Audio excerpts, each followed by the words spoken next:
Eu sou pastor há 40 anos.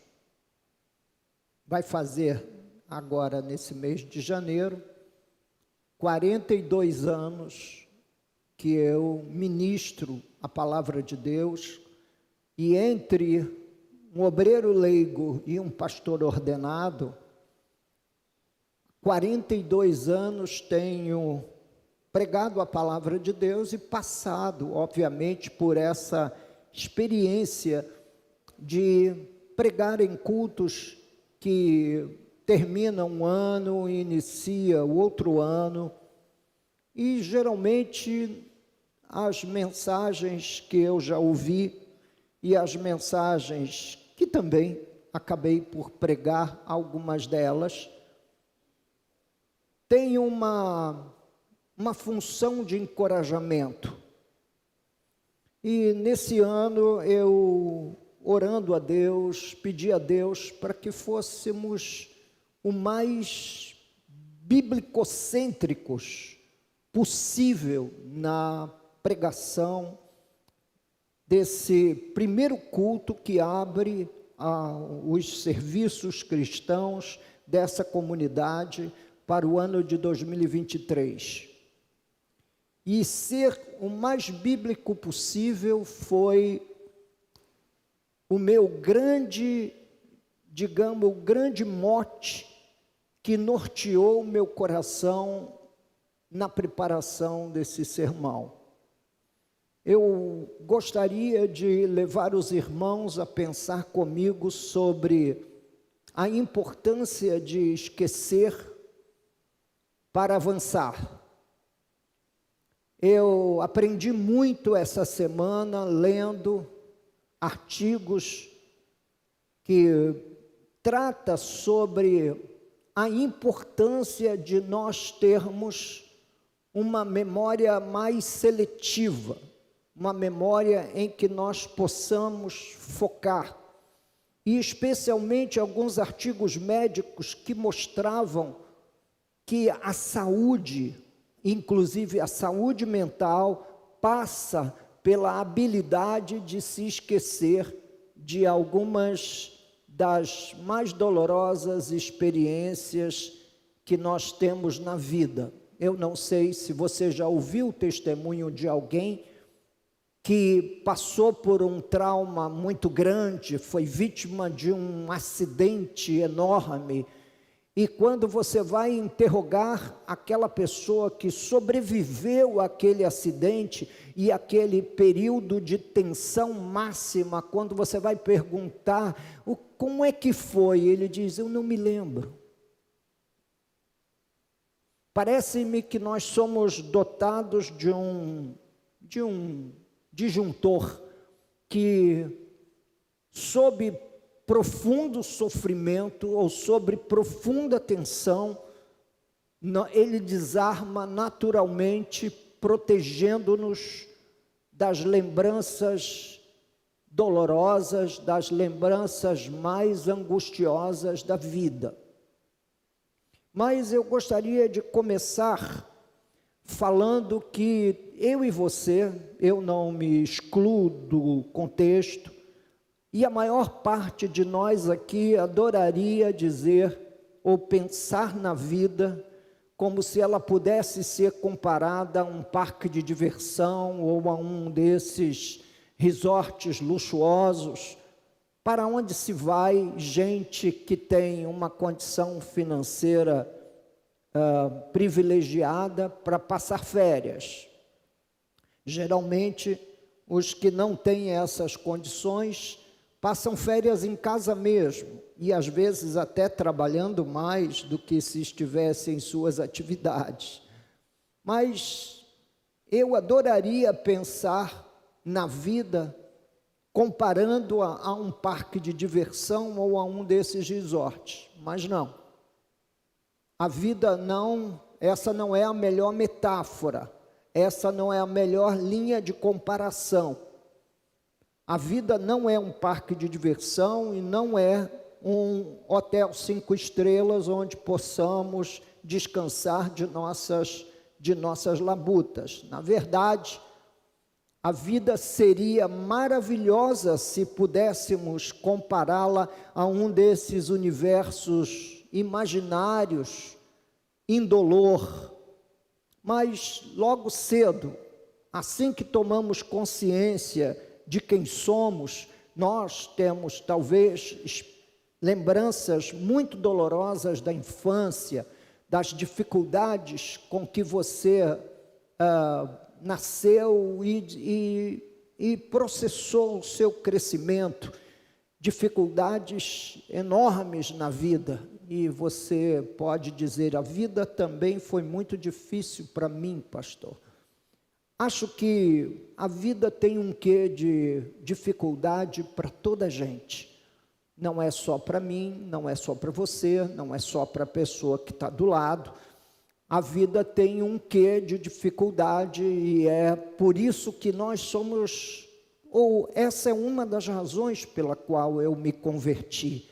É porque eu entendi que eu não consigo lidar sozinho com as questões do dia a dia. Eu preciso de uma ajuda, de uma mão celestial, de uma mão divina me orientando, me conduzindo e me ajudando a vencer os dramas da vida. Caso contrário, meus queridos irmãos, eu, você, cada um de nós já teríamos sido destruídos.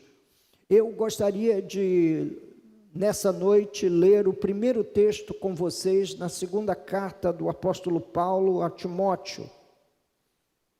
Segunda carta do apóstolo Paulo a Timóteo, capítulo 4, versículos 7 e 8, onde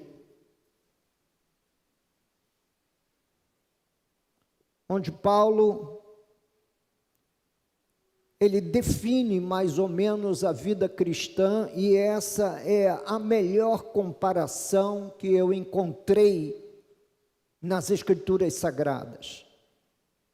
Carta de Paulo a Timóteo, está lá no Novo Testamento, na segunda parte da sua Bíblia, capítulo 4, versículos 7 e 8, onde ele diz: combati o bom combate, completei a carreira, guardei a fé, já agora a coroa da justiça me está guardada, a qual o Senhor, reto juiz, me dará naquele dia, e não somente a mim, mas também a todos quantos amam a sua vida, a sua vinda. Ele compara aqui, pelo menos a vida cristã, pelo menos a experiência de vida de todos os santos, de todos os salvos, a um combate, a uma guerra. E uma guerra é travada e é composta de diversas batalhas. E ele diz que esse combate cristão, essa guerra cristã, é um bom combate. E vai nos dizer, combati o bom combate.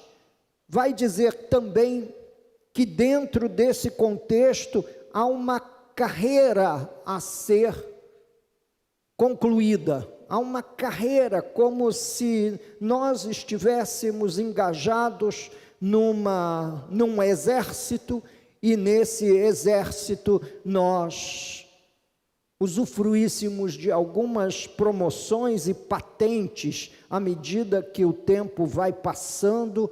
Há uma carreira a ser composta, há um início e um fim, há uma missão que nós todos precisamos aprender a contemplar e a também, meus irmãos, nos vermos, digamos, dotados pela graça de Deus para cumpri-la.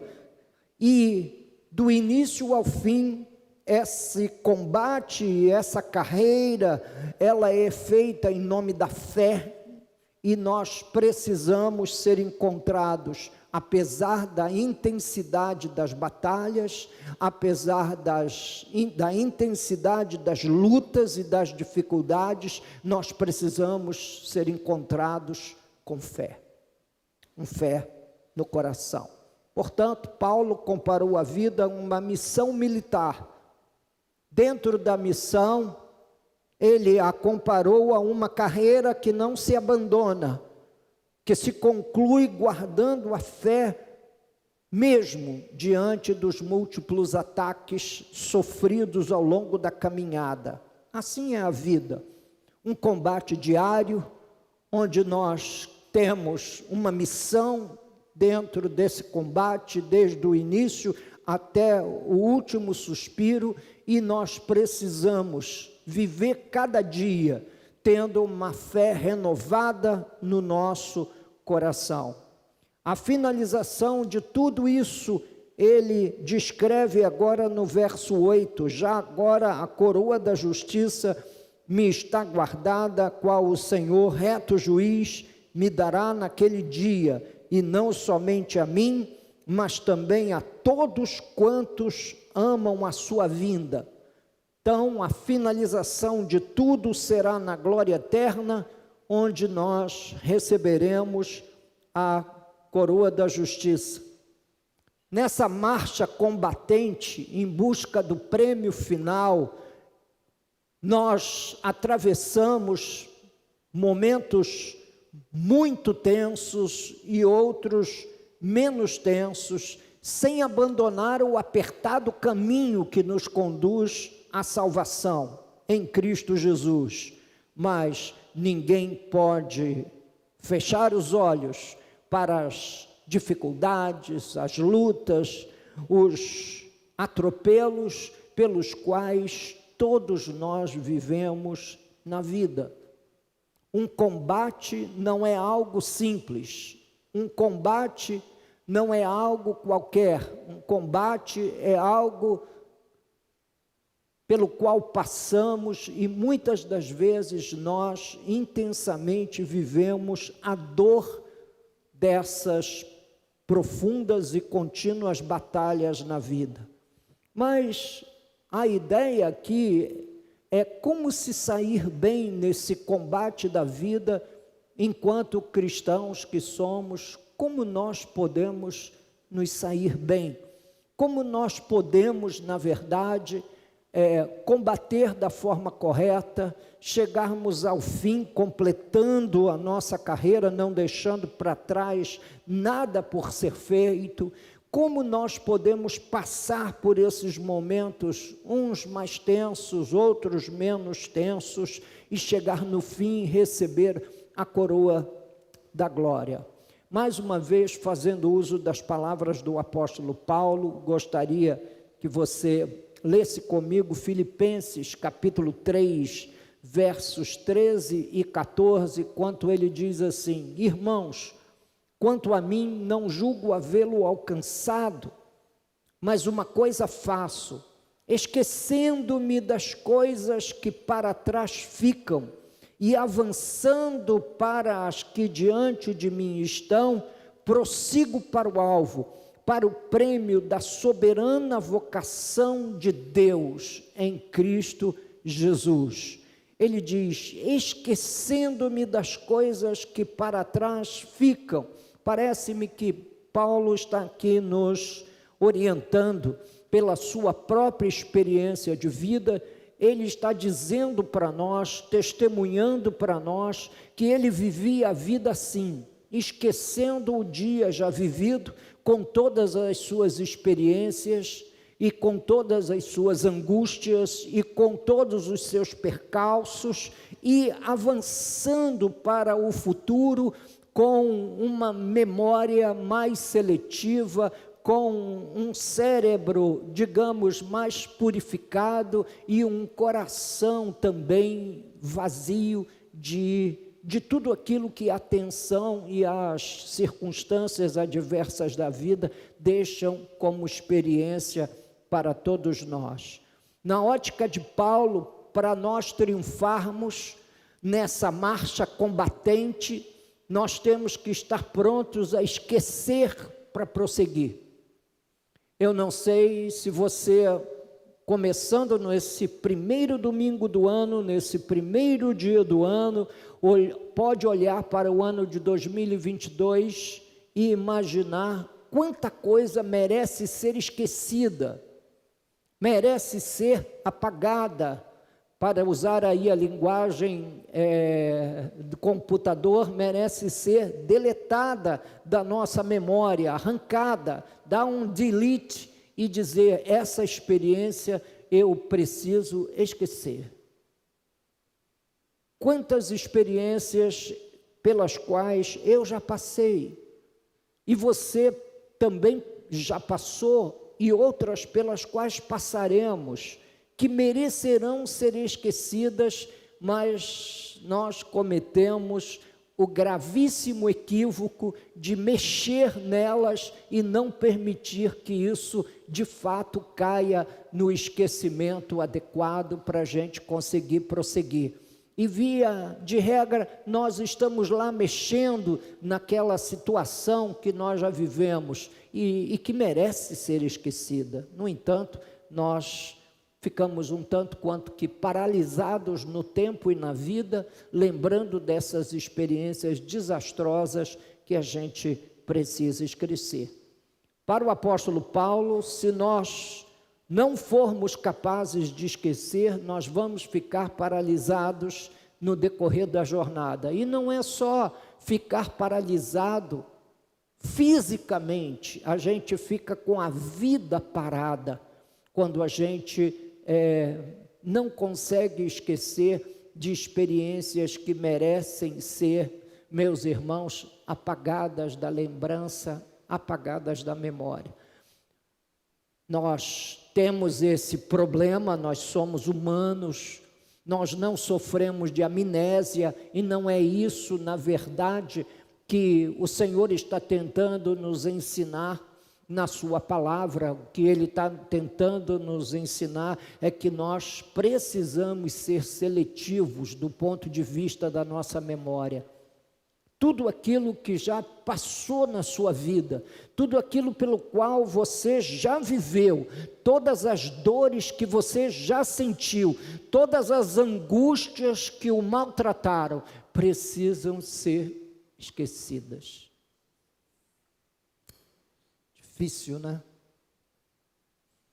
Mas Paulo diz: esquecendo-me das coisas que para trás ficam, porque eu quero também combater o bom combate como ele, eu quero completar a carreira como ele, eu quero guardar a fé e quero receber ao final a coroa da justiça. E há uns segredos nesse caminhar que nós vamos encontrando aqui e ali nos escritos do apóstolo.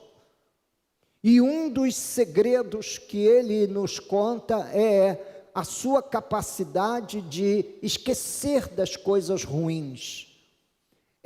Dar pedir a Deus mesmo uma graça para passar a borracha, como está sendo a nossa imagem de fundo na medida que passamos os slides para os irmãos. Passar a borracha nessas lembranças dolorosas que nos adoecem, que nos prejudicam a vida.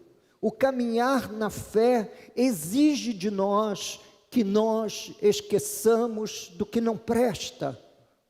O apóstolo Paulo, escrevendo também aos filipenses, e especialmente no que colocar o seu pensamento, ele diz que tudo que for bom, tudo que for de boa fama, tudo que for justo, tudo que for santo, seja isso que ocupe o nosso pensamento. Em outras palavras, o crente vencedor é aquele que viaja com menos bagagem. E a procura de uma palavra para abençoar você nesse primeiro domingo do ano, eu disse a Deus: eu quero ser o mais bíblico-cêntrico possível na transmissão desse sermão. E linkando a teologia a essa vida prática, linkando os os elementos bíblicos com a vida cotidiana, é sobre isso que Paulo fala, esquecer para poder avançar. Eu faço aqui uma rápida lista de coisas que merecem ser esquecidas. Obviamente que não é uma lista finita, é uma lista, não é uma lista completa, cabem outras coisas aqui, mas você pode ajudar a completar essa lista com as suas próprias conclusões aí sentado, enquanto ouve o sermão. Por exemplo, uma das coisas que eu entendo que são importantes que a gente esqueça, são as quedas e os fracassos que nós todos temos naquilo que fazemos. Eu conheço os irmãos e alguns aqui eu já conheço há muito tempo. Passaram por situações difíceis em diversos cenários da vida, na vida familiar, na vida material, também na vida emocional. Essas quedas e fracassos, esqueça, zere a conta, zere o cronômetro. Eu tentei fazer algo que não deu certo, pastor, e acabei tendo algum prejuízo. Pois é, se você pensar nos prejuízos, você nunca vai ter lucro. Então pense nas suas quedas e nos seus fracassos, pense nas suas experiências de perda. Ano passado, nesses 2 últimos anos, foram muito difíceis nesse campo para a minha vida. Eu perdi primeiro a minha mãe e depois perdi o meu pai. Dificuldade para cuidar de 2 idosos, cabeça dura, e cada um vivendo num extremo da cidade, exigindo de mim, dos meus irmãos, tudo e mais alguma coisa, 120%. Mas depois de tê-los sepultado, passado por essa experiência do luto, eu preferiria que eles estivessem aqui. Essa semana eu me peguei com saudade da minha mãe. Ontem eu e Lourdes nós fomos visitar a minha sogra, Dona Maria. Dona Maria tem 90 anos. Alzheimer profundo. Chegamos lá, o seu corpo, o seu corpinho está altamente debilitado. Aí eu olhei para aquele corpo debilitado, que não entende nada que você fala, e eu disse a Deus: ó Deus, se o Senhor não me der a graça de passar por cima dessas experiências, se o Senhor não nos der a graça de passarmos por cima de nossas perdas e encontrarmos no Senhor e na fé a força devida para viver, então vai ser uma coisa terrível a vida. Você tem que esquecer das suas experiências de quedas, de fracassos e de perdas. Agressões e injustiças. Você foi maltratado em algum lugar, foi a um restaurante que o garçom não te atendeu bem, ou você foi maltratado na fila do banco, ou na fila do INPS para receber a sua aposentadoria. Você foi vítima de alguma agressão, de alguma injustiça, alguém não lidou com você com a medida de candura devida a um outro ser humano. Esqueça. Essa semana uma empresa norte-americana fez uma experiência e colocou um senhor idoso na fila do supermercado. Eu vi a pesquisa, vi o resultado, vi todos os vídeos, e ele estava na fila do supermercado, e na hora de pagar, demonstrando a sua dificuldade financeira, ele estava contando as moedinhas, e o dólar é uma moeda que tem muita moeda. É, na verdade, um dinheiro que tem muita moeda, muitas frações, e ele estava lá no caixa tentando pagar as comprinhas deles, e a caixa, tudo combinado, né? A caixa estava maltratando o senhor idoso, as pessoas na fila estavam incomodadas com a demora daquele idoso, que já não tinha mais nem a condição financeira e nem tampouco ele tinha o traquejo de contar as moedas. E ele foi agredido. Algumas agressões foram dirigidas àquele senhor idoso. E agora você imagine se no final da vida, quando os cabelos brancos chegam, quando a vida se torna mais vulnerável do que quando ele era jovem, porque quando se é jovem, você tem o vigor da vitalidade da juventude, mas quando você perde o vigor e você fica vulnerável diante de uma sociedade cada vez mais impaciente, as agressões e as injustiças são inevitáveis. E muitas das vezes nós que queremos cobrar tantos direitos, o que a Bíblia aconselha é que você esqueça dessas experiências. Passe a borracha em cima, se esqueça disso. Eu vou invocar com os irmãos alguns textos da palavra de Deus que nos leva a pensar que Deus faz isso. Deus faz isso. Ele não se lembra dos pecados que nos perdoou. A Bíblia chega a dizer que Deus sepulta os nossos pecados nas profundezas do mar.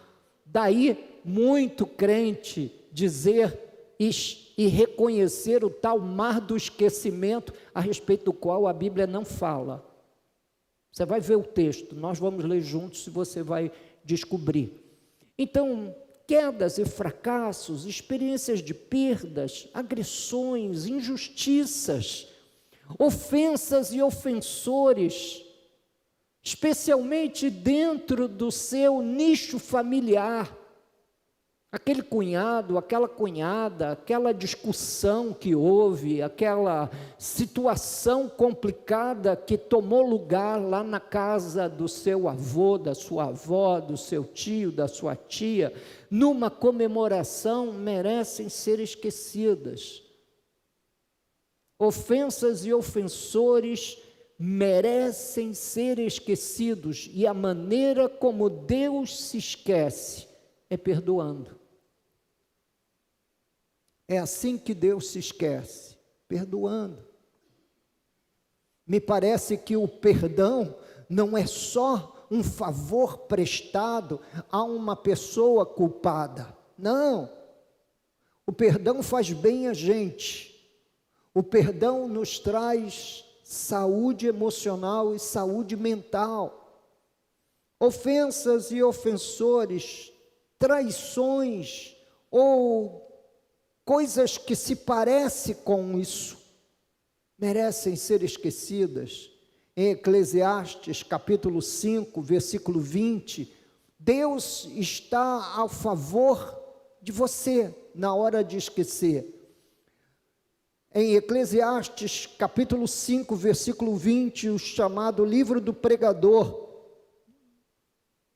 Salomão diz: porque não se lembrará muito dos dias da sua vida, porquanto Deus lhe enche o coração de alegria. Talvez seja uma boa saída rogar a Deus que encha seu coração de alegria.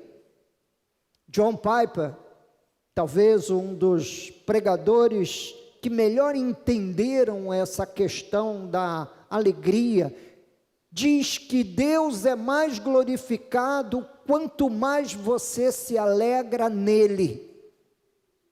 São palavras do reverendo John Piper, pastor da Igreja Batista Bethlehem. Lá em Miqueias, capítulo 7, versos 18 e 19, o que nos leva a pensar no tal mar do esquecimento, esse é o texto que leva muita gente a pensar nisso, e até repetir, sem entender que essa expressão não existe nas Escrituras. Mas existe a ideia. Quem, ó Deus, é semelhante a ti, que perdoas a iniquidade e te esqueces da transgressão do restante da tua herança? O Senhor não retém a sua ira para sempre, porque tem prazer na misericórdia.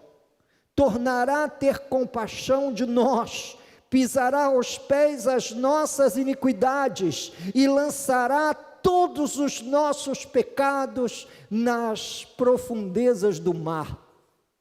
Palavra do profeta Miqueias, no capítulo 7, versos 18 e 19. Daí os crentes inventarem esse tal mar do esquecimento. Não existe na Bíblia essa expressão, existe o conceito. O conceito lá no profeta Miqueias é o conceito de Deus se esquecer de toda transgressão perdoada. E me parece que ao longo de toda a Escritura, o centro, o coração do discipulado é nos fazer crescer à imagem e semelhança de Jesus, é termos o coração de Deus, e o coração de Deus exercita esquecimento. Eu e você precisamos aprender muito sobre esquecer. Esse ano eu tive que exercitar muitas vezes a arte de esquecer, porque me vinha à memória as circunstâncias adversas, as lutas, os contratempos, os embates, até que chego no final do ano e Deus diz, usando Filipenses 3, versos 13 e 14, Ele me diz que eu devo me esquecer, esquecendo-me das coisas que para trás ficam. Eu estou diante dos irmãos, desejoso de escrever um futuro diferente para a nossa igreja. Eu estou diante dos irmãos, decidido a fazer com que o meu cérebro se esqueça completamente de todas as experiências dolorosas pelas quais eu passei esse ano. Eu estive orando a Deus e falando, Senhor, eu quero me esquecer de tudo isso. Alegra, pois, o meu coração. Me ajuda a passar a borracha. E gostaria de compartilhar essa experiência com todos vocês. Eu não sou o único que passa por essas experiências dolorosas. Nós temos aqui alguns irmãos lutando muito na sua vida profissional. Muito. Vivendo experiências muito dolorosas. Nós temos alguns jovens pelos quais eu oro incessantemente, aguardando no Senhor que o futuro sorria para eles. Temos algumas moças com a preocupação com quem haverá de se casar. Com várias preocupações no âmbito relacional. Outros com preocupações no âmbito de educar seus filhos. Uau! Eu tive 2 que me custaram muito, mas muita oração. E agora tenho 6 netos que todos os dias eu cito o nome de cada um deles diante de Deus, pedindo a graça e a misericórdia do Senhor para que eles nasçam de novo, para que Jesus seja real para eles, para que Jesus venha fazer parte da vida deles. E nesse fim de ano, eu quero me esquecer das coisas que passaram. E se você, dizem que um homem inteligente aprende com os seus próprios erros, mas o sábio aprende com o erro dos outros. Então, que você se junte a mim, para nesse ano, sepultar nesse primeiro domingo do ano, suas memórias tristes, suas memórias intensas que o fizeram sofrer no ano que passou. E reúna forças para se esquecer, porque só esquecendo podemos avançar para as coisas que estão diante de nós. Em Isaías, capítulo 43 e versículo 25, diz assim: eu mesmo sou o que apago as tuas transgressões por amor de mim, e dos teus pecados não me lembro. Veja como o Senhor Deus exercita a arte de se esquecer das nossas transgressões. Como nós podemos nos lembrar das transgressões de outrem contra nós? Esqueça. Faça como Deus faz. E por outro lado, abrace a misericórdia do perdão de Deus em Cristo Jesus, o Salvador. Se você ainda não teve um encontro pessoal com Jesus e os seus pecados o esmagam, o aterroriza, como os meus aos 18 anos de idade, os meus pecados me aterrorizavam. Confesse-os a Deus. Confesse as suas transgressões, porque Ele é quem apaga as transgressões por amor de mim, e dos teus pecados não me lembro, disse o profeta. Parece que o próprio Deus exercita a arte do esquecimento, a essa arte do zerar a conta, para junto com Ele avançarmos. Eu tenho uma tendência de estar todo o tempo mexendo nos meus pecados antigos e pedindo a Deus perdão, a graça. Ó Deus, como fui ofensivo à sua santidade. Tem misericórdia de mim. Até que Deus diz que se esquece da transgressão confessada. E somos desafiados por esse próprio Deus a também zerarmos as nossas contas. Eu não sei qual é, se você guarda aí numa gaveta no interior do coração alguns débitos de outrem, alguma coisa que outrem fez contra você. Não, mas aí ele me falou isso, me falou aquilo. Agora não vem ao caso. Mas devemos zerar a conta para poder avançar. Se a gente não zerar a conta, a gente não avança. No reino de Deus, não avança quem tem um bom plano, mas quem aprende a se submeter ao Rei do reino, ao Senhor dos senhores, ao Rei dos reis, e essa sujeição nos garante vitória. A Bíblia nos diz que é um texto muito importante para nós invocarmos no início de um ciclo como esse, um ciclo de tempo. É Carlos Drummond de Andrade, um dos nossos mais brilhantes poetas, que diz: eu não sei quem teve a boa ideia de fatiar o tempo. Anos, meses, semanas, um dia após outro dia, mas essa foi uma boa ideia, a de fatiar o tempo, a de conseguir olhar e escrever um calendário de 12 meses, 4 estações do ano, 4 experiências diferentes: verão, inverno, primavera, outono. E fatiar o tempo nos dando a chance de nós renovarmos nossas vidas e nosso coração.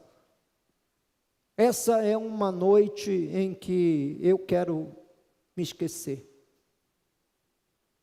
E faz bem esquecer. Faz muito bem você se esquecer. Uma vez, lendo esse texto de Miqueias, em que Deus lança nas profundezas do mar o nosso pecado, eu ouvi Billy Graham dizer, e ele, além disso, coloca uma placa do lado de fora, na praia: é proibido pescar. É que Deus não quer que você se lembre mais de quem você foi, das suas decisões mal feitas, de uma palavra maldita, de um ato, de uma postura. É preciso esquecer, irmãos. Mas como é que se avança no reino de Deus? Esse é o meu último texto dessa noite. Eu quero convidá-lo para abrir sua Bíblia comigo. Na carta de Tiago, capítulo 4. Tiago, esse aqui é o irmão de Jesus. Um dos irmãos de Jesus. Tiago, capítulo 4, a partir do versículo 6, nós vamos encontrar 4 verbos importantes, que essa é a maneira da gente avançar, porque a primeira parte do sermão é o esquecer, que levou-nos mais tempo para construir. A segunda parte é avançar. Como é que a gente avança para as coisas que estão diante de nós? Capítulo 4, versículo 6. Antes, ele dá maior graça, pelo que diz: Deus resiste aos soberbos, mas dá graça aos humildes.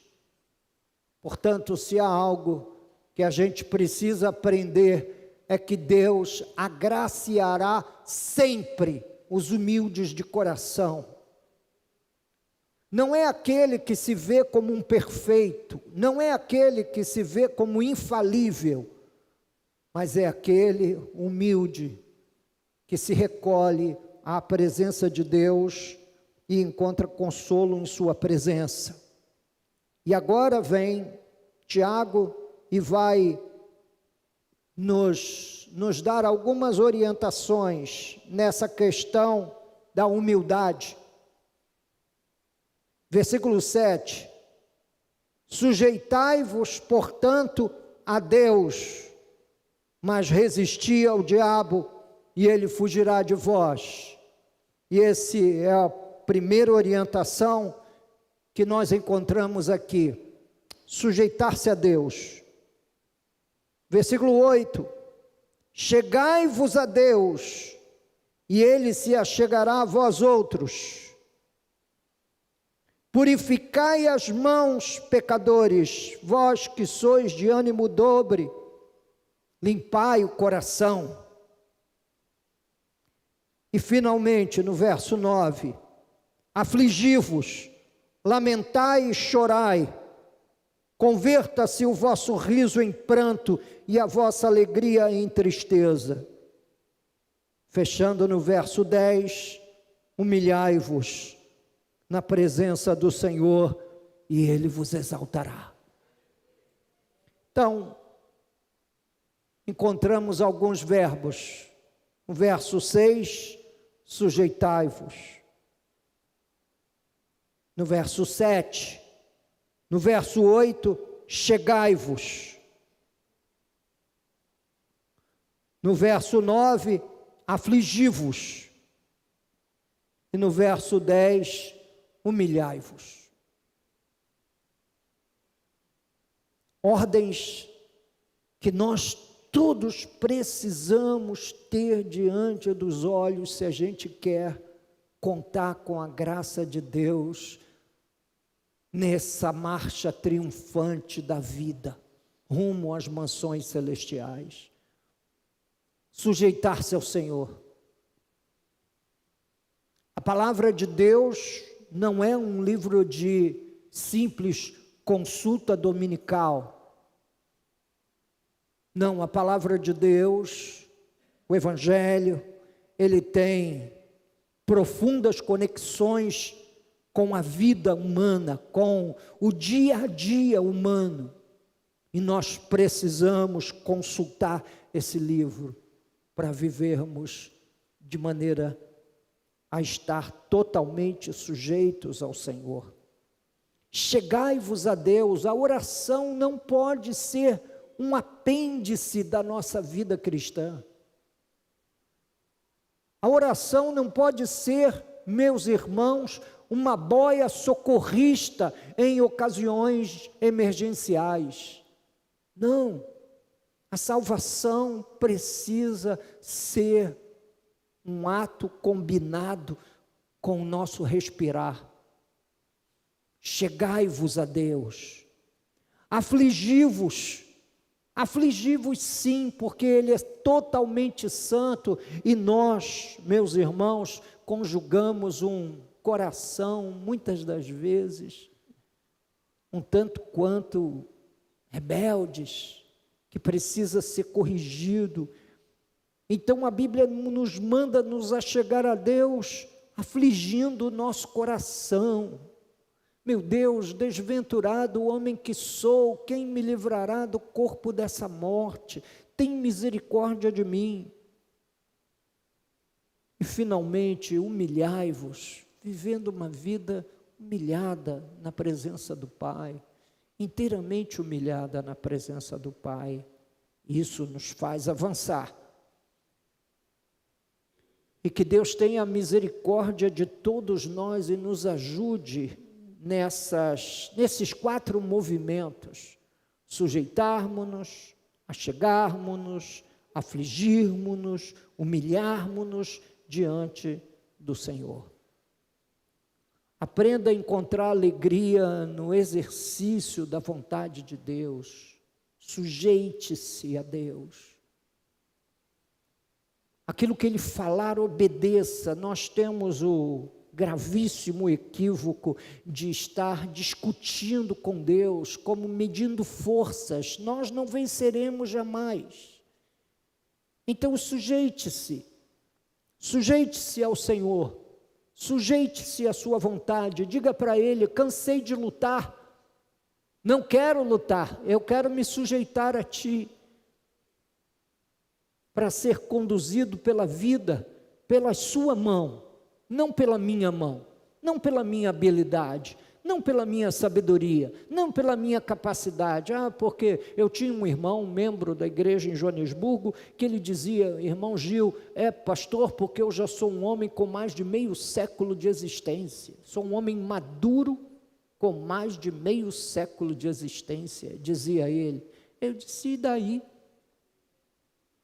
E daí que o irmão é um homem maduro com mais de meio século de existência? O caminho é para jovens, é para idosos, é para adultos, gente de toda a idade. Sujeite-se ao Senhor.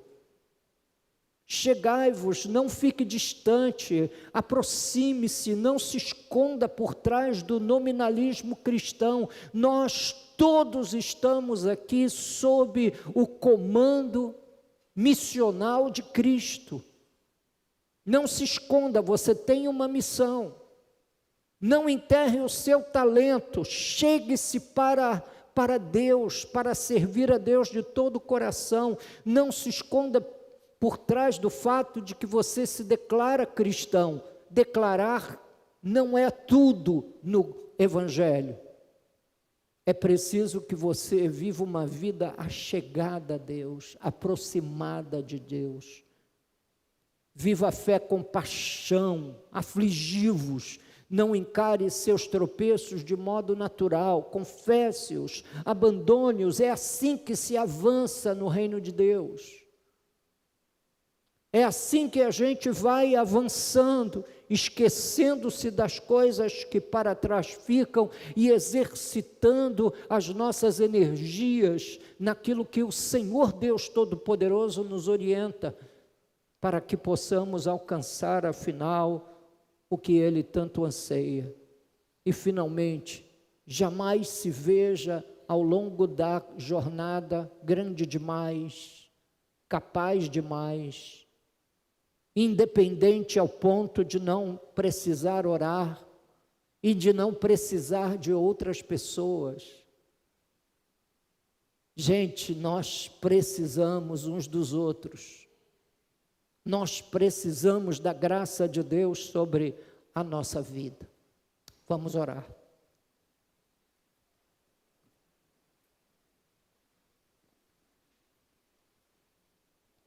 Santo Deus, nós queremos parar